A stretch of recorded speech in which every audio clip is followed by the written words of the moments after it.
Assalamualaikum warahmatullahi wabarakatuh. Perkenalkan kami dari kelompok yang beranggotakan Selvina Cahyani, Muhammad Sakti Kudratullah, Duratul Latifah, Ratna Sari Dewi, Fauzan Aldi Febrian, Cantika, dan Rianti Ismi Hermalina. Kami di sini akan mempresentasikan hasil diskusi yang berjudul Communication. Baik, yang pertama di sini ada pengertian dari logistik, merupakan seni dan ilmu mengatur dan mengontrol arus barang, energi, informasi, dan sumber daya lainnya, seperti produk, jasa, dan manusia dari sumber produksi ke pasar dengan tujuan mengoptimalkan penggunaan modal. Berdasarkan pengertian di atas, maka misi logistik adalah mendapatkan barang yang tepat, pada waktu yang tepat, dan jumlah yang tepat, kondisi yang tepat, dan biaya yang terjangkau dengan tetap memberikan kontribusi profit bagi penyedia jasa logistik. Lalu kemudian di sini ada logistik communication atau komunikasi logistik adalah hubungan penting antara seluruh proses logistik dan pelanggan perusahaan.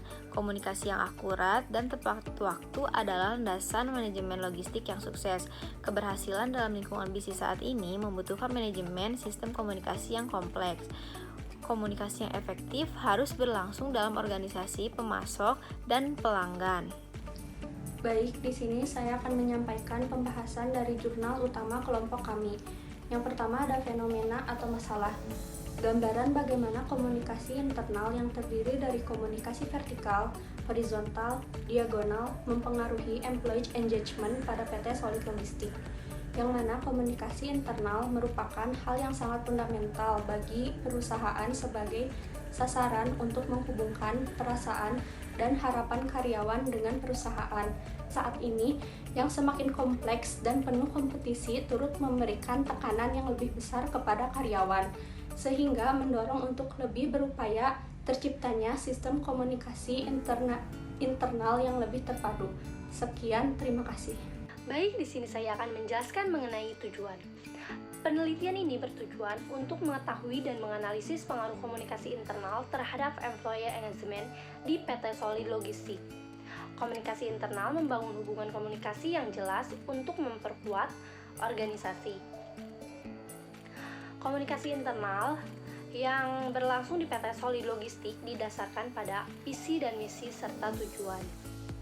Dari perusahaan komunikasi internal sendiri, komunikasi yang berlangsung dalam suatu organisasi dan faktor yang sangat vital dalam penyampaian suatu pesan.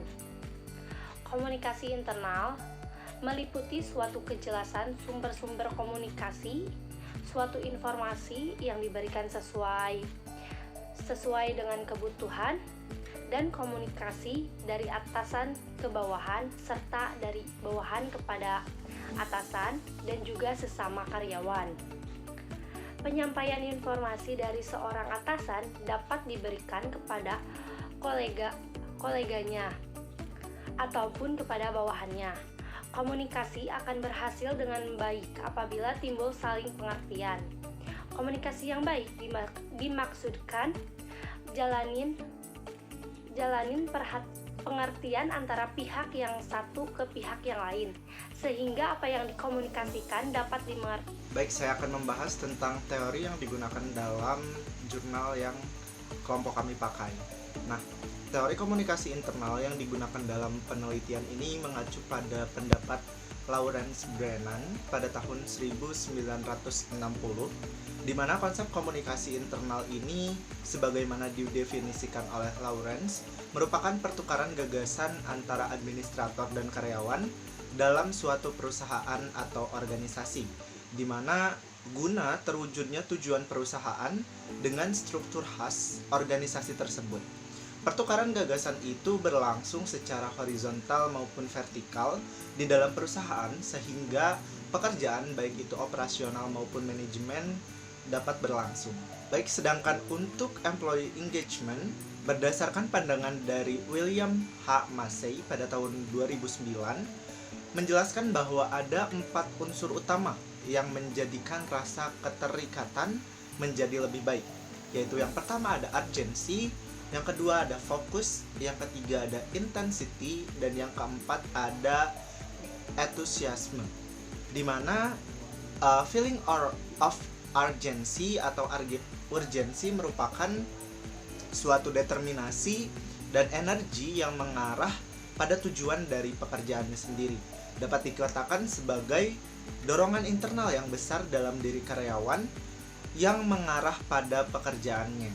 Jadi, dapat disimpulkan, jika karyawan memiliki kemampuan yang seimbang dengan tuntutan pekerjaannya, maka energi dan fokusnya akan diberikan penuh pada pekerjaannya.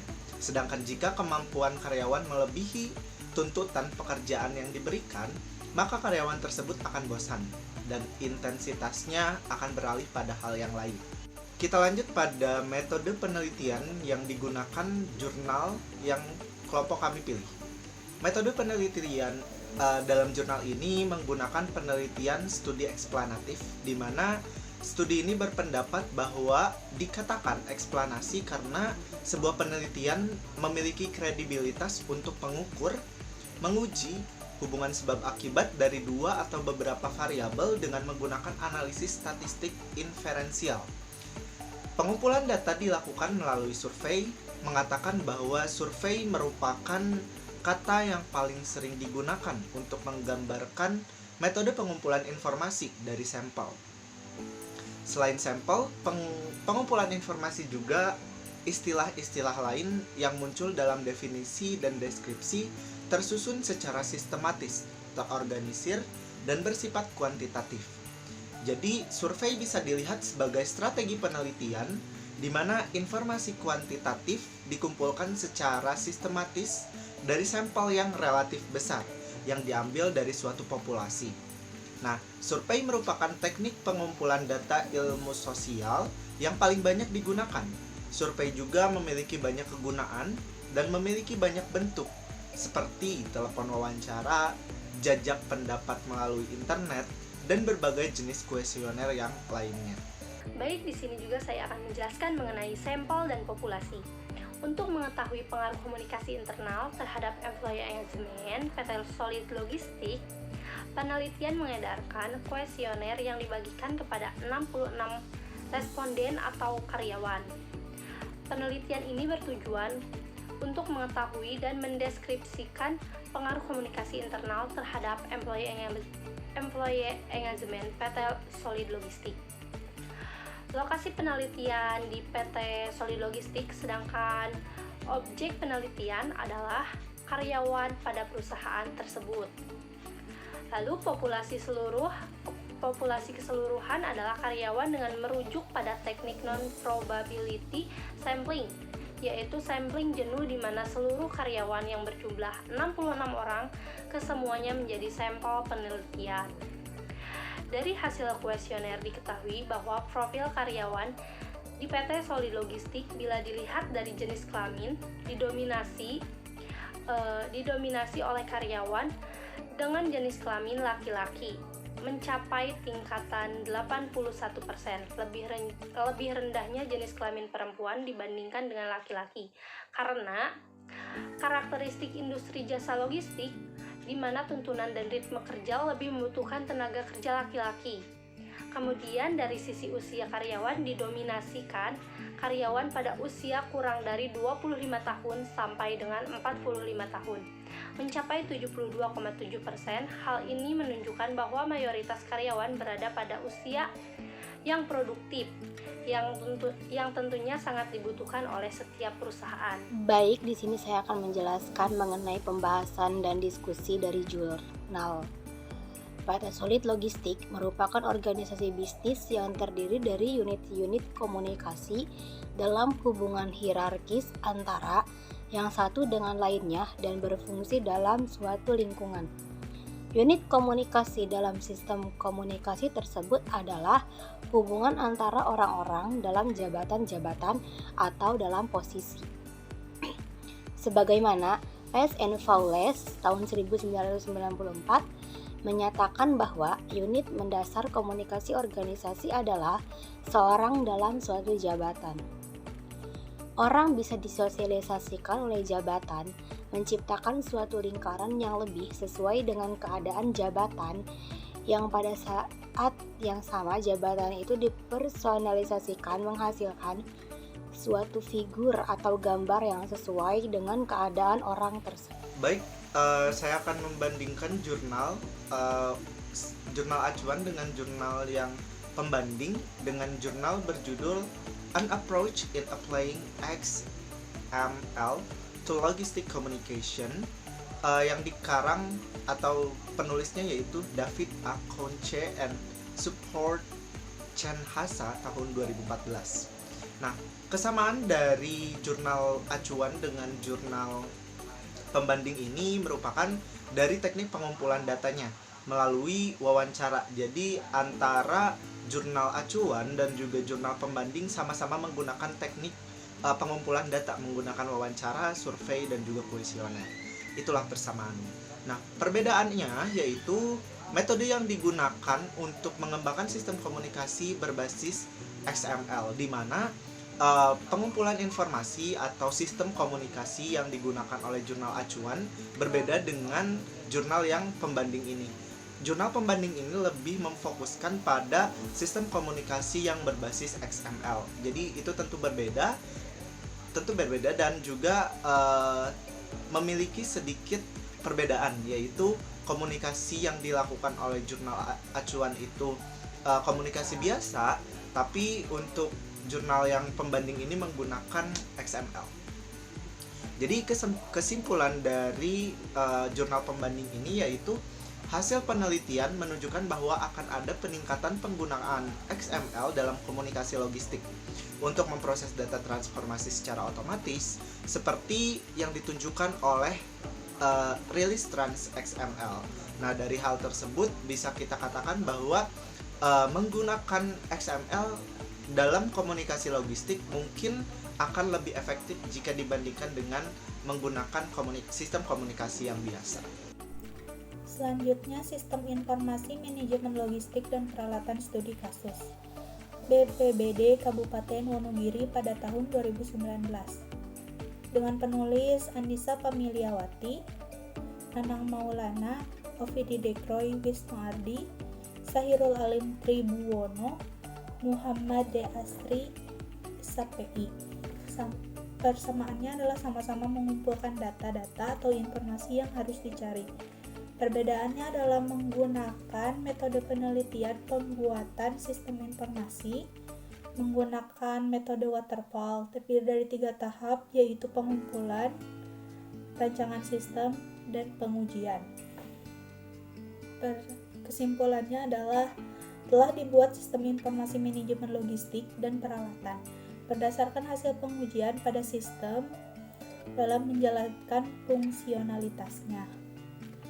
Selanjutnya ada sistem informasi e-logistik pada siklus proses order bahan baku dengan penulis Diana Karlina Sutam, Rizky Wicaksono.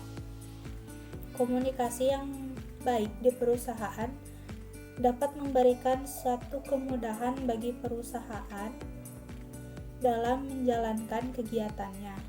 Perbedaannya adalah menerapkan sistem informasi e-logistik, yaitu komunikasi bersama supplier mengenai order pembelian bahan baku. Kesimpulannya adalah dengan adanya sistem informasi logistik, setiap divisi dalam perusahaan dapat mengetahui dan saling berbagi informasi mengenai aliran bahan di dalam perusahaan, baik berupa bahan mentah maupun produk jadi.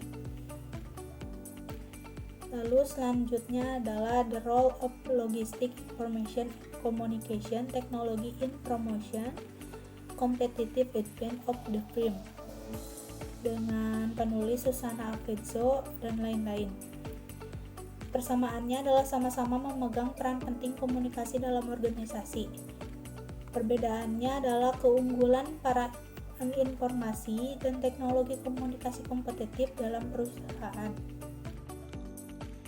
Baik, yang terakhir di sini ada kesimpulan. Berdasarkan hasil penelitian menunjukkan bahwa komunikasi internal yang terdiri dari komunikasi vertikal, horizontal, diagonal akan mempengaruhi employee engagement. Implementasi komunikasi internal hendaknya dilaksanakan sesuai dengan visi dan misi yang telah ditetapkan oleh perusahaan. Komunikasi internal merupakan hal yang sangat fundamental bagi perusahaan sebagai sarana untuk menghubungkan perasaan dan harapan karyawan dengan perusahaan. Secara umum, manajemen aliran informasi dan hubungan kualitas internasional dipandang sebagai sumber kekuatan yang memungkinkan karyawan untuk memiliki perspektif yang lebih luas dan memungkinkan organisasi untuk berkoordinasi secara efektif dalam bekerja sama untuk mencapai hasil yang lebih optimal. Mungkin sekian dari kelompok kami. Mohon maaf apabila banyak kekurangan. Terima kasih. Wassalamualaikum warahmatullahi wabarakatuh.